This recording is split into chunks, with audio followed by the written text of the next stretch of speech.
یک آدمی که چیزی را نمیفهمه اگر همون را داور موندی در بین خوزش موندی یا حکم میکنه که دو طرف همه را شرمنده و رسوا میکنن.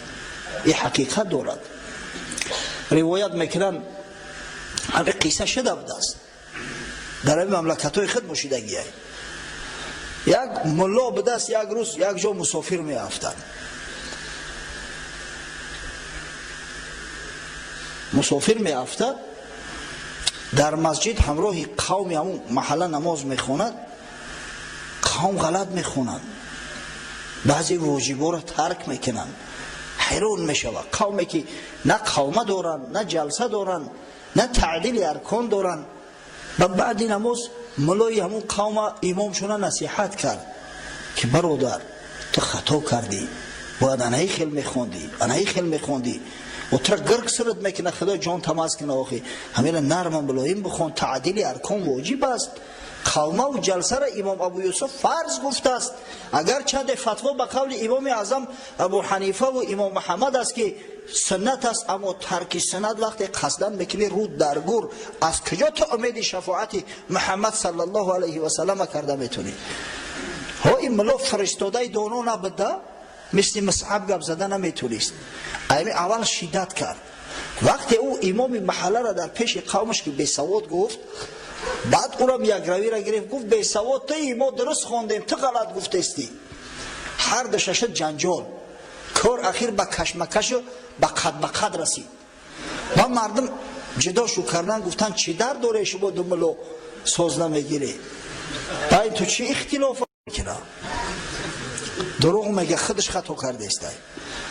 بعد یک نفر از بین مردم انتخاب کردن داور موندن سودیا. گفت حاجی هر دو تا امتحان میکنم، کدام از امتحان گذشته حق به جانب همو. خب گفتن. بعد امر کرد یک قلم یک دفتر در نزد هر کدامش ماندن. بعد گفت مار بنویسه، مار به همین خط عربی. اون ملوت علیم به دست داخل میم الف را نوشت. ای ملایو به سواد نوشته نمیتونسته. گریب یک خط مرمورا کرده میتونم. اگه داور اومده است باید داوری کنه. بیچاره داور خط خونده نتونه، خط نشناسه. نگاه کرد گفت قسم به خدا همین نوشتگی ملای خود به مور بوننده، هم ملای خود راست میگه. بیچاره اون ملا را به حد میزننش که نیم کشتش میکنن. بعد با واسطه میشه و امام خلاصش میکنم، میگه دیدی دفعه دیگه بیاد بفرمون سنگسارت میکنم، گم شو پوتا بکش. حقیقتا هر چیز داور باید حکم کنه. وقت بری قریزه ابله کی است که مثلا حکم خدا و حکم پیغمبر خدا را میکرده است؟ لافانتین یک شعر داره، ابوالقاسم لاهوتی همون را به فارسی گردونده است، بسیار به مورد است. من امیر هفته گذشته در مسجد داملا احکام الدین خوندم، چند تلفن شد که داملا التماس امر یا بردیا تکرار کن. بسیار حیاتی است.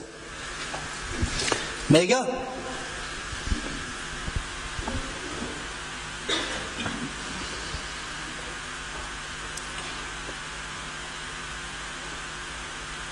خر با بلبل گفته هوس باز، مرا امروز مهمان کن به آواز.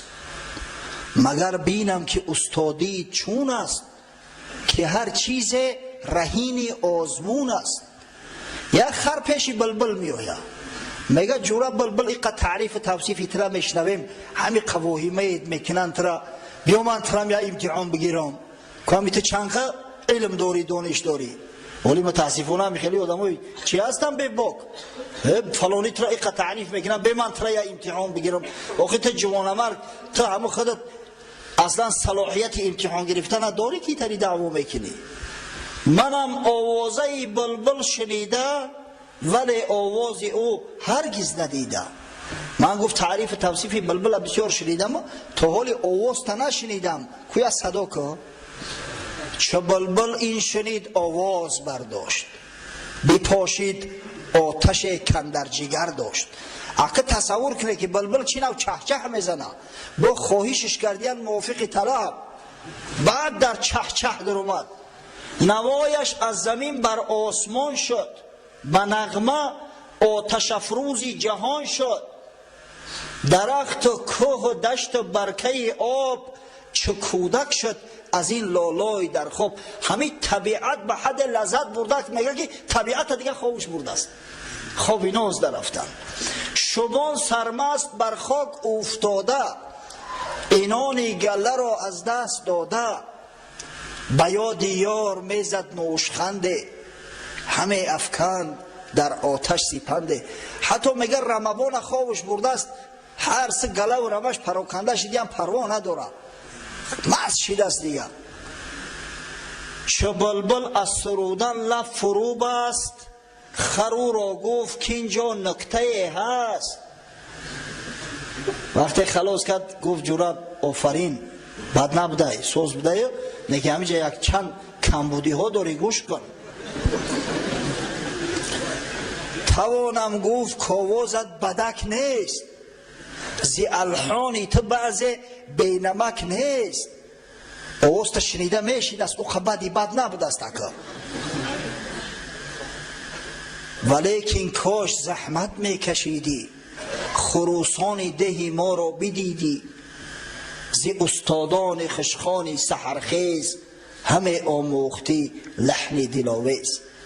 نکی تیه روز جورا بیا بخشلاقی ما را بیا، من ترا استادای ماهر در پیش و برم شاگردت منم تعلیم بگیری. خروزا را ولی تو قد چونه بینی جگرت پاره می شود.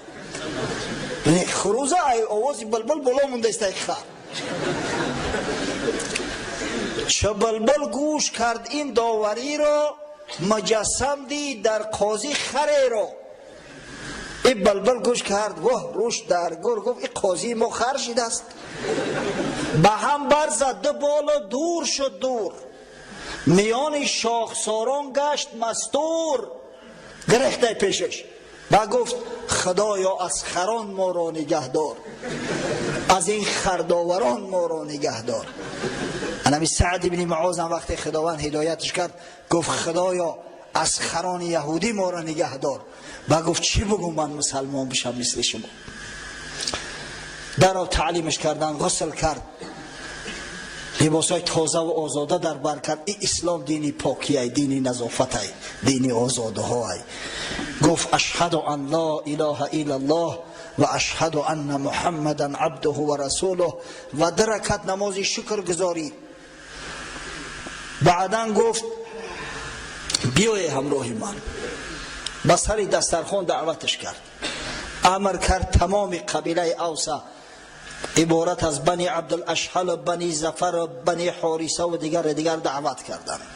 همه نشستن. گفت ای قوم، من در میان شما چی منزلت دارم؟ گفتن تو سیدی مایی، تو شریفی مایی، تو بزرگی مایی، ما مطیعی تو هستیم، چی فرمان بدی؟ گفت این کلام رجالکم و نسائکم علی حرام حتی تؤمنوا بالله و رسوله صلی الله علیه و سلم. گفت مادام که چنین باشد، از همه روز به بعد سخن گفتن مردان شما و زنان شما بر من حرام است، تا زمانی که ایمان به خدا و ایمان به پیغمبر صلی الله علیه و سلم نوارید.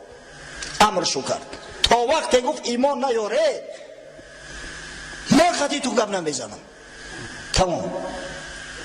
سبحان الله. یک شیر نر، یک جوان مرد که سرور قبیله بننگ به ناموس در تمام شکست رست قبیله در بالای سرش و ایستادگی، وقتی این سخن گوید بعضی ها به ذوق به شوق، بعضی ها دلی ناخواهم، اما اکثری کل اسلام آوردن. خاصتا از همین قوم بنی عبدالاشحل که متعلق به سعد بن معاذ بود، فقط یک شخص اسلام نآورد، اسیریم. شخص با نام اسیریم در تاریخ اومده است. همه دیگه یک جایگی مسلمان شدن. اسیریم دیگه ردی معرکه شد. سعد بن معاذ گفت گوشش از سویت از چشمم دور کن، در چشمم نتابی که قورته بکنم. و این اسیریم تا زمان جنگ احد اندک پیشتر بدویم، اسلام نه آورده بود. وقتی که مشرکا بالای مدینه آمدن در جنگ احد، اسیریم کلمه عرضه کرد، در رکعت نماز شکر گزارید، بعد در اسب سوار شده نیزش گرفت اومد که سعد ابن معاذ دیدش، گفت گم شو تز، گم شو، برای ما را کمک مشرکا در کار نیست، تز دفتر خطا. گفت یا سعد من مسلمان شدم، اشهد ان لا اله الا الله و اشهد ان محمدا عبده و رسوله. نباشه گفت برادر شدی بیا اکو. و در جنگ احد اسیرین به شهادت رسید در راه خدا. چند نفر از مشرکان را به قتل رساند، خود جام شهادت نوش کرد. اکو ببینه عجلش او را فرا رسیدگی بود، در جنگ شرکت میکرد، در غیر جنگ خدای تعالی برای او را همون مقدار عمر داده بود، اما شرافت را ببینه، هدایت الهی را ببینه، رحمت الهی را ببینه. شخصی که یک بار سر در سجده الهی نگذاشته است در میدان جنگ در راه خدا و پیغمبر به شهادت رسید. حضرت صلی الله علیه و سلم وقتی بالای جنازش استاد گفت خشاب به حال اسیرین، عمل قلیلا و اجر کثیرا. اگر چند عملش بسیار اندکه، آدمی که یک رکعت نماز نخونده باشه، آدمی که یک روز روزه نگرفته باشه، البته عملش کمه، نه که اجر ثواب فراوان گرفت، در راه خدا شهید شد به یگان حساب و عذاب راست جنت میرود. اینایی از قبیله اوس. و این سعد ابن معاذ کمی دربارش معلومات رو بتم. من نمیدونم که آیا به همون زمانهایی که سعد ابن معاذ جان فدایی ها میکند ما میرسیم یا نمیرسیم، از همین خاطر از فرصت استفاده برده و یک کم کمی معلومات رو بتم. سعد ابن معاذ چی کسی بود؟ سعد ابن معاذ سرور قبیله بنی عبدالاشهل از دوستای خداست، از همون شخصایی است که حضرت رسول الله صلی الله علیه و سلم براش بشارت جنت داده است صراحتاً. وقتی که در جنگ بدر در مقابل لشکر مسلمانان، در مقابل 313 تا 317 نفر مسلمان، قشون 1000 نفره مجهز مسلح قریش قرار گرفته بود، حضرت صلی الله علیه و سلم برای مشاوره مسلمانان را دعوت کرد و از اونا وقتی که مشورت پرسید، مشورت های بسیار مفید و خوب دادند. از جمله حضرت مقداد ابن اسود گفت یا رسول الله ما مثل بنی اسرائیل نامرد نیستیم، ما به تو نمیگیم که فذهب انت و ربک فقاتلا انا هاهنا قاعدون، ما نمیگیم که خودت بر همراه پروردگار رو جنگ کردن بگی ما در اینجا بشینیم، ولکن نقاتل عن یمینک و عن شمالک و بین یدیک و من خلفک، بلکه تو را احاطت میکنیم، از 4 طرف با دشمنات میجنگیم. اما از بس که گوینده ها همه مهاجرین بودن و مهاجرین شمارش کمتر بود، بیش از 80 نفر همگی بودن، اکثریت مردم انصار تشکیل میکردن. حضرت سوالش باز تکرار کرد. سعد ابن معاذ گفتن بسیار زیرک و ذکی بود، گفت یا رسول الله گویا این که تو به ما مراجعت کرده ایستاده ای؟ حضرت گفت بله. گفت ای حبیب خدا ما به تو ایمان آوردیم، ما دین تو را قبول کردیم، ما قرآن بزرگی تو را قبول داریم، وقتی که به تو ایمان آوردیم و به تو بیعت کردیم دیگه چی جای سخن است؟ قسم به خدا گفت یا رسول الله اگر در بحر احمر داخل شوی ما از قفات میریم، اگر چند آبازی را نمیدونیم، شناور نیستیم، میدونیم که در همون بحر غرق میشیم، اما از قفات نمیستیم میریم. چی جای دشمنی تو؟ ذره اندیشه نکن. گفت یا رسول الله دوستای تو برای ما دوستن، دشمنای تو بدبخترین دشمنترین کس در روی الله. این است سعد جوان مرد. سعد در حرب خندق زخم گرفت، عاقبت الامر به همون زخم شهید شد، از دنیا گذشت. وقتی که سعد از دنیا گذشت، حضرت صلی الله علیه و سلم گفت، پیغمبر محبوب، پیغمبر صادق مصدوق گفت اهتز عرش الرحمن لموت سعد ابن معاذ، عرش رحمان، عرش الله به سبب مرگ سعد ابن معاذ گفت لرزید، جنبید. وقتی که روح سعد ابن معاذ می برداشتن به آسمان هفتم و به زیر عرش، ملائکه ها برای تماشای روح سعد به پیشواز روح سعد میگه چنان شتابان و تازان آمدن، عرش خدا در لرزه در اومد. انا مرتبه و منزلت، یا الله، خدای تعالی کسی را عزیز کنه انا خیلی عزیز میکنه. ببینه باره به پیغمبر خدا صلی الله علیه و سلم یک جوبه سندس آوردن. یا روایت های بخاری و مسلم صحیح ترین روایات هم. یک جومش آوردن از ابریشم. ابریشم هم میدونین از چی متاعی زیبا است؟ از پیله. همین قدر نرم و ملایم که دیگه صحابی ها را حوض کرده است. هر کدمش میآید با دستش جومه را لمس میکنه با انگشتاش که این قدر ملایم خشروای. مردمی که لباس پشمی و لباس کرباسی و نمدی و دیگر در عادت کرده بودن، اوقی ابریشم به این نرمیش بدیدن حوضشو میکرد. حضرت صلی الله علیه و سلم گفت شما از ملایمی همی تعجب میکنید؟ والذی نفس محمد بیده این منادل سعد ابن معاذ فی الجنه احسن منها. مردم گفت شما از همی تعجب میکنید؟ قسم به خدایی که جان محمد در قبضه قدرت اوست، همون رومال های بنی تازکنی سعد ابن معاذ در جنت از این هزاران مراتب زیباترن. اونمون نمال چکا روی پاکناش. انا خیلی سعد بدی جوان مرد و همین مرد مسلمان شد و اسلام وقتی تبلیغ کرد دیگر خاص عام چسبیدن.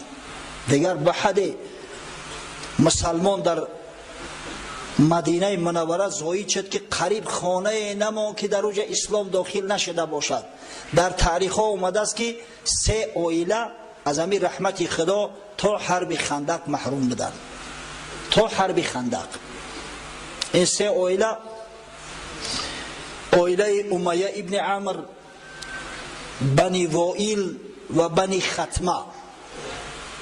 یک شاعر ابله هیبت با نام ابو قیس ابن اسلط همین معنشون میکرد، همین نگذاشت که مسلمان شوند یا پیامبر را گوش میکرد. اما قبل از جنگ خندق همش مسلمان شدن، همه عائله همه مسلمان شدن.